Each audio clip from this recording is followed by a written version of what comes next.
Bom, esse é o arco do biquíni, basicamente, de Kanojo. Eles estão no resort lá. A loirinha malvada tá planejando alguma coisa malvada, pra variar também. Essa aí não quis o protagonista, deu pé na bunda dele, mas aí quando ele quando tem umas mulheres mais bonitas atrás dele, aí ela fica enciumada. Se ele tivesse uma namorada feia pra burra, ela provavelmente não tava ligando. Essa aí é a outra que tá de olho no protagonista. E essa aí é a namorada de aluguel, essa aí tá sendo paga. Tem aquele trato também pra... Opa, que isso? Tá pegando... Cara, é tantos anos esse mangá já que eu nem lembro dos spoilers direito. Que negócio é esse do anel? É um anel importante. Isso aqui não é um anel que a avó dele deu pra ele, é o parecido que ele ia dar pra... Acho que é um anel que ele queria dar pra ela. Eu não lembro mais, é muito tempo. Mas, caramba. É, olha lá, ela viu o anel lá. Pode pedir em casamento, minha filha. Casamento de mentira.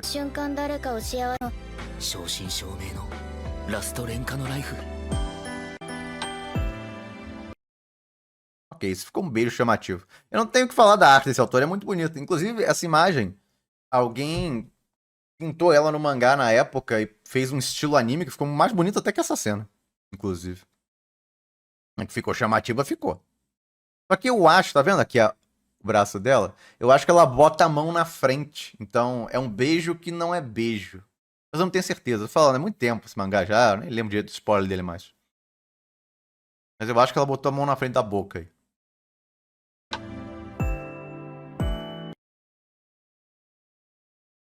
Então, o arco do biquíni continua em Que Nojo.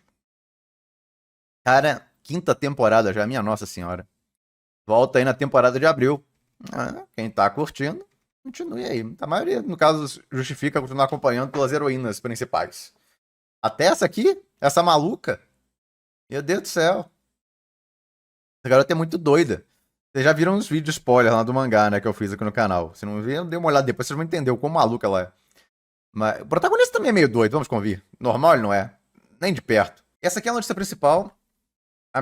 Uma das ministras, na verdade, do Japão, porque tem a primeira-ministra. A primeira-ministra é tipo a presidente lá do Japão.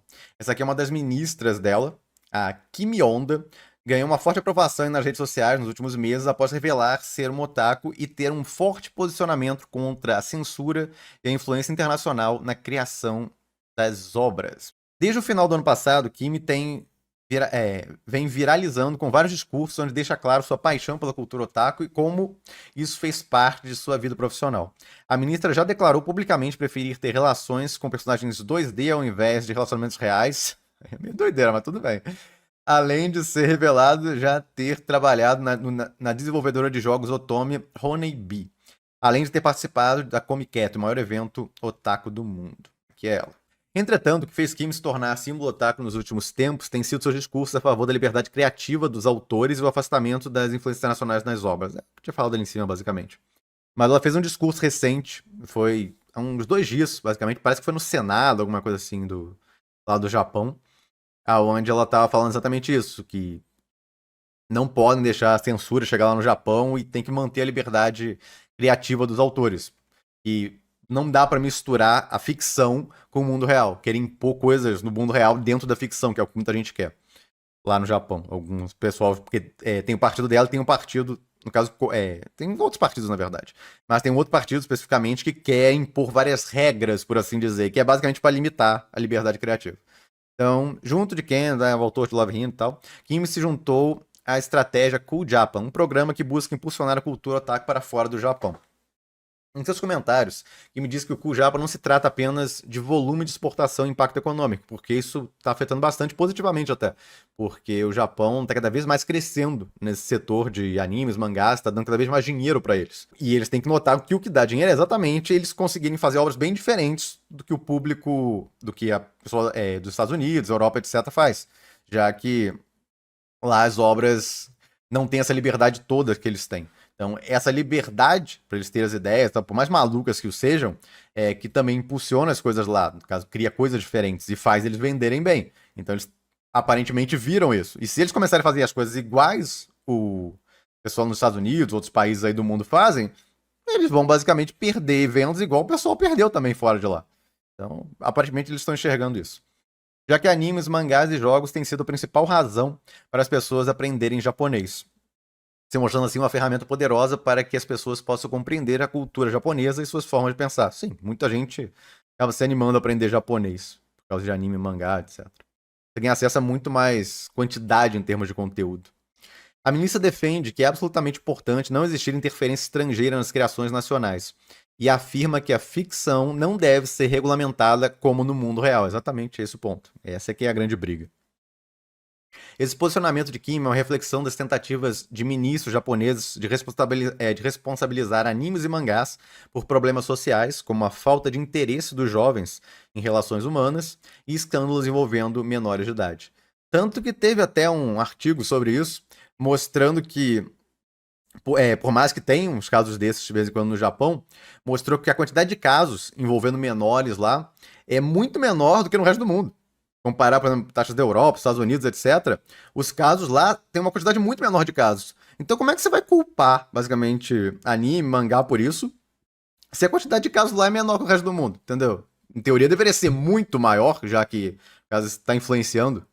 Então, é um negócio totalmente sem sentido o argumento. A mesma coisa eu diria para esse negócio das relações humanas, porque muita gente culpa animes e mangás por um bando de gente tá querendo fica basicamente imaginando, não, eu quero essa waifu aqui que eu vi no anime e tal, fica fantasiando com o mundo 2D, ao invés de caso buscar alguém no mundo real. Mas se esse fosse o problema, a Europa não estaria cada vez com menos gente nascendo lá também. A Europa não tem esse negócio, essa cultura toda otaku lá. Então isso acontece em todo país desenvolvido. É uma etapa natural, infelizmente, acontece. É uma etapa natural, quanto mais vai, no caso, avançando os países e tal, menos gente nasce. Menos casais querem ter filhos. Então, não é um negócio que, não, é culpa dos animes e mangás. Não, é um processo natural que vai ocorrendo. Isso aí ocorre no mundo inteiro. Então, falando, não, é culpa dos animes e mangás. Beleza, então, qual a desculpa pra isso que tá acontecendo na Europa também? É a mesma coisa, na verdade, daquela história do GTA. Vocês lembram dessa história do GTA?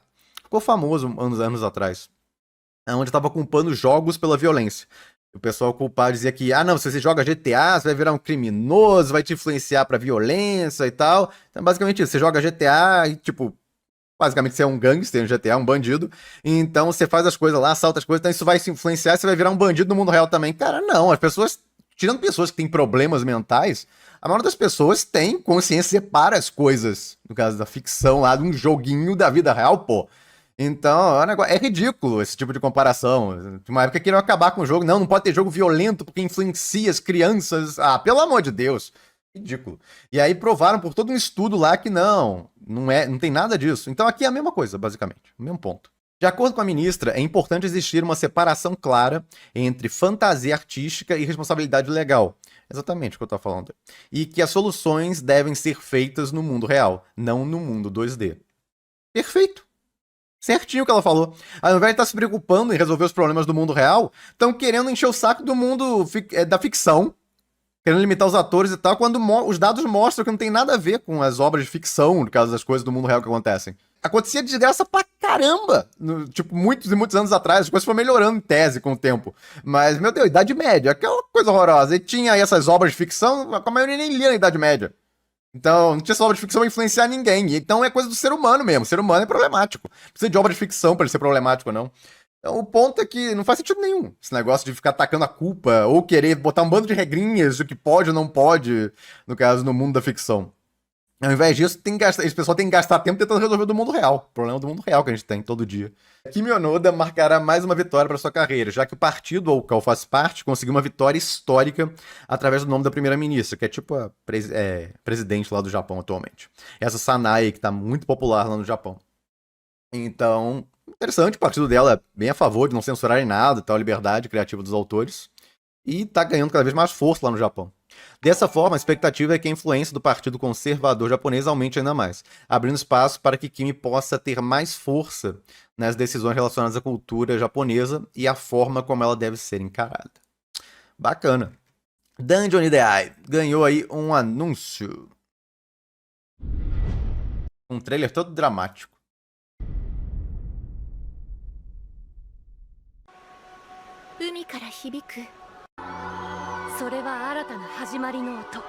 Essas são ilustrações da novela.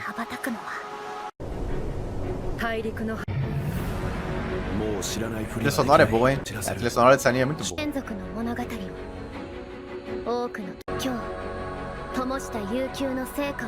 Aí o protagonista fazendo cara de mal. Isso é uma propaganda enganosa. O cara continua um bunda mole. Ele fica fazendo cara de mal assim, quando é em luta e tal, mas a real é outra. Eu fui enganado por essas ilustrações. Tinha uma época aí que eu vi ilustrações, eu acho que era no volume 11, 12, alguma coisa assim. O protagonista mudou o visual. O artista mudou o estilo dele. Aí o protagonista parecia todo badass e tal, brabíssimo na capa. Eu, nossa, o negócio mudou e tal. Ele finalmente amadureceu e tal, parou de ser um bunda mole e tudo mais.